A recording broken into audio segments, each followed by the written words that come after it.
বিসমিল্লাহির রহমানির রহিম।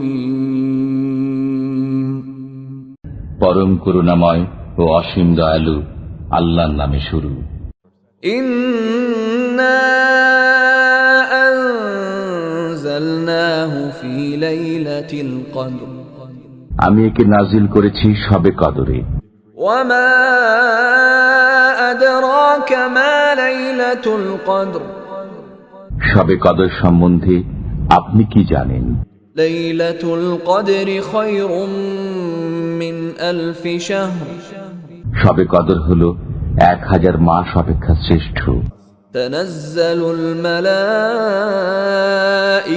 ওয়ার রূহু ফিহা বিইذনি রাব্বিহিম মিন কুল্লি আমর। এতে প্রত্যেক কাজের জন্য ফেরেশতাগণ ও রূহ অবতীর্ণ হয় তাদের পালনকর্তার নির্দেশ ক্রমে। সালামুন হিয়া হাত্তা মাতলাইল ফজর। এটা নিরাপত্তা যা ফজরের উদয় পর্যন্ত অব্যাহত থাকে।